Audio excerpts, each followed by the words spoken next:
This is In the News in VOA Special English.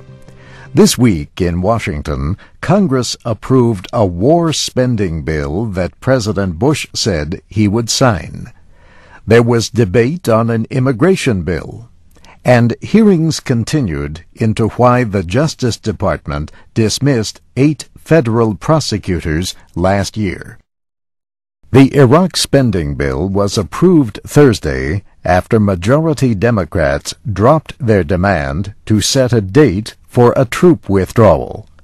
But the bill does threaten to cut economic aid if the Iraqi government fails to make progress on political and security reforms.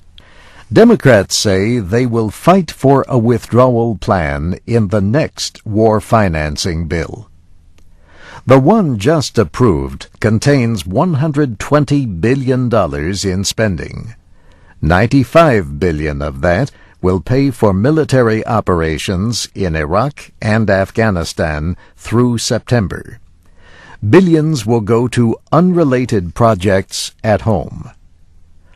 Also included in the bill is the first increase in almost 10 years in the federal minimum wage. Many of the lowest-paid workers are immigrants, and on Monday the Senate opened debate on an immigration bill. Supporters of immigration reform, including President Bush, say the bill is needed to help fix a broken system. An estimated 12 million immigrants are in the United States illegally. Proposals include stronger border security, a temporary worker program, and a path for undocumented workers to become legal. One proposal would create 2-year renewable visas for foreign temporary workers. On Wednesday, the Senate voted to cut the proposed number of temporary workers in half to 200,000 a year.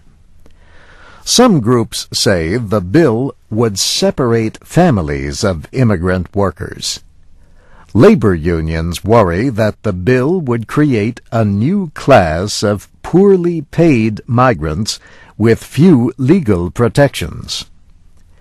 Employers are divided over proposed changes that could also affect highly skilled foreign workers. And some critics say the bill would reward people who entered the country illegally. The Senate is expected to end debate on the immigration bill in the middle of June. At that time, senators could take a rare no-confidence vote in Attorney General Alberto Gonzales over the Justice Department dismissals. On Wednesday, a committee in the House questioned a former Gonzales aide who worked with the White House. Monica Goodling said she crossed the line by bringing political considerations into some hiring decisions at the department. But she said she had only a limited part in the replacement of United States attorneys.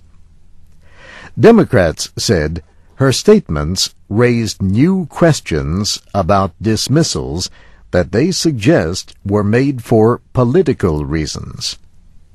But a Republican lawmaker said there were no surprises and no evidence of corruption. Democrats and some Republicans want Alberto Gonzales to resign.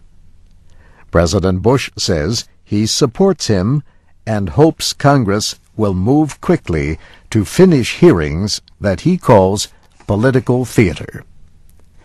And that's In the News in VOA Special English, written by Brianna Blake. I'm Steve Ember.